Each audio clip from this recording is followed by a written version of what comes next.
एक गांव में एक व्यक्ति अपनी पत्नी और पुत्र के साथ रहता था। पति और उसकी पत्नी एकदम शांत स्वभाव के थे, वहीं उनका पुत्र बहुत गुस्सैल था।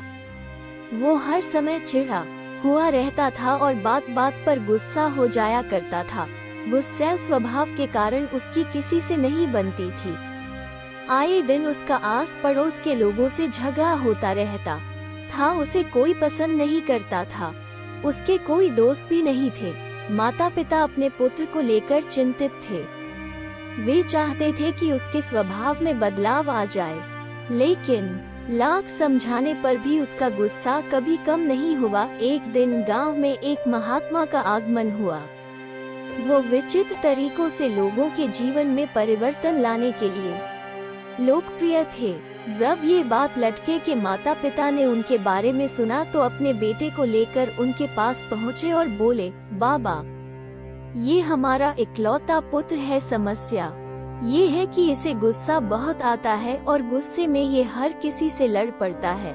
हमारे समझाने पर भी इस पर कोई असर नहीं होता। आप कुछ ऐसा करें कि ये गुस्सा करना छोड़ दे। महात्मा ने कहा, ऐसा करो, आप अपने पुत्र को आज दिन भर के लिए मेरे पास छोड़ जाओ। तो उसके माता पिता ने वैसा ही किया और वे अपने पुत्र को महात्मा के पास छोड़कर घर चले गए। महात्मा ने लड़के से कहा, पुत्र, मैं तुम्हें एक काम देता हूँ, क्या तुम वह करोगे? लड़का भी अपने गुस्से से परेशान था और चाहता था कि उसकी यह आदत छूट जाए। वो बोला, यदि आपके दिए काम से मेरे गुस्सा करने की आदत छूट जाएगी तो जरूर करूँगा। महात्मा उसकी बात सुनकर मुस्कुराए और बोले, मैं प्रयास कर रहा हूँ पुत्र, तुम भी मेरा साथ दो। जाओ और चिकनी मिट्टी के 2 ढेर तैयार करो। लड़के ने वैसा ही किया। तब महात्मा ने कहा, अब इस मिट्टी से 2 दिल तैयार करो।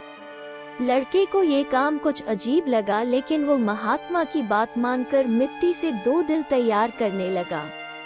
दिल बनाते समय कई बार उसके मन में झुंझलाहट सी आई और वह सोचने लगा कि मैं यहाँ अपना गुस्सा करने की आदत छोड़ने आया हूँ और इस महात्मा ने मुझे किस काम में लगा दिया है।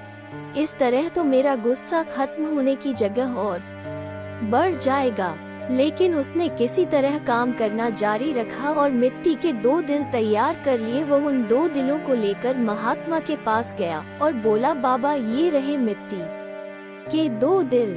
मैंने आपका काम कर दिया है। जिस मकसद के लिए मेरे माता पिता ने मुझे आपके पास भेजा है, उस पर आइए, उसके लिए कुछ कीजिए। महात्मा बोला, मैं अच्छी तरह जानता हूँ पुत्र कि तुम यहाँ क्यों आए हो। पहले मेरा ये काम तो कर दो, फिर मैं तुम्हारे गुस्से के लिए कुछ करता हूँ। बताइए अब क्या करना है? लड़का मन मार कर बोला। फिर महात्मा बोले, इस एक मिट्टी के दिल को लेकर कुम्हार के पास जाओ और उससे कहकर इसे भट्टी में अच्छी तरह तपाकर वापस ले आओ। लड़का कुम्हार से उस मिट्टी के दिल को तपाकर वापस महात्मा के पास ले आया।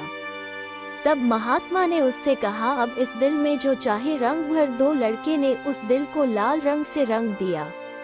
रंग जाने के बाद वो दिल बहुत सुंदर नजर आने लगा। लड़के ने जब अपने दिन भर की मेहनत से तैयार उस दिल को देखा तो बहुत खुश हुआ और सोचने लगा कि मैं बाबा से कहकर इसे अपने घर ले जाऊंगा और अपने कमरे में सजाऊंगा।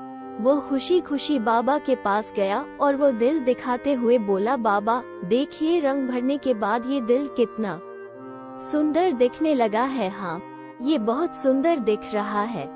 आखिर तुमने इतनी मेहनत से इसे तैयार किया है, लेकिन अब तुम्हें इस दिल पर हथौड़े से चोट करनी होगी। कहते हुए महात्मा ने उसे एक हथौड़ा लड़के के हाथ में पकड़ा दिया। अपनी दिन भर की मेहनत पर हथौड़ा चलाते हुए लड़के को बहुत गुस्सा आया, लेकिन किसी तरह अपने गुस्से को पीकर उसने उस दिल पर वार कर ही दिया। हथौड़े की चोट से वो दिल टूटकर बिखर गया। लड़के को बहुत दुख हुआ। वो बोला, बाबा, मेरे दिन भर की मेहनत बर्बाद हो गई। लेकिन महात्मा ने उसकी बात पर ध्यान नहीं दिया और मिट्टी का बना दूसरा दिल उसे देते हुए कहा, अब इस दिल पर भी हथौड़े से वार करो। लड़के ने वैसा ही किया, लेकिन हथौड़े के वार से उस दिल पर हथौड़े का निशाना चूक गया और वो दिल नहीं टूटा। लड़का आश्चर्यचकित होकर कभी उस दिल को तो कभी महात्मा को देखने लगा। वो सोचने लगा, कि मेरे माता पिता मुझे किसके पास लेकर आ गए। ये बाबा तो मुझे पागल लगते हैं। वो बोला, मेरा पूरा दिन यहाँ बेकार के काम में चला गया। अब मैं यहाँ एक क्षण भी नहीं रुकने वाला। मैं जा रहा हूँ। तो बाबा ने कहा, ठहरो, और उसे रोक लिया और बोले, आज दिन भर तुम्हें जो काम किया उसका वास्तविक अर्थ तो समझते जाओ। लड़का ठिठक गया। फिर बाबा उसे समझाते हुए कहने लगे, पुत्र, जिस मिट्टी के दिल पर तुम काम कर रहे थे वो वास्तविक दिल का एक रूप था। जैसे तुम मिट्टी के दिल को आग की गर्मी में तपाया, वैसे ही अपने दिल को भी क्रोध की भट्ठी में तपाते हो। तुम्हें ऐसा लगता है कि इस तरह तुम इस दुनिया के सामने मजबूती से खड़े हो, लेकिन ऐसा नहीं है। जीवन रूपी हथौड़े का एक वार ही तुम्हारा कठोर हो चुका था और दिल झेल नहीं पाएगा और चकनाचूर हो जाएगा। ऐसे में तुम संभल नहीं पाओगे। जीवन के दुख दर्द को सहन करने के लिए तुम्हें अपना दिल नर्म बनाना होगा। तब जब भी उस पर कोई दुख आएगा, उस पर कुछ समय के लिए असर जरूर होगा, लेकिन वह टूटेगा नहीं, बल्कि कुछ ही दिनों में संभल जाएगा। क्रोध जितना नुकसान दूसरों का करता है, उससे कहीं अधिक तुम्हारा स्वयं का करता है। इसलिए क्रोध करना छोड़ दो। अपने दिल में प्रेम और क्षमा को स्थान दो।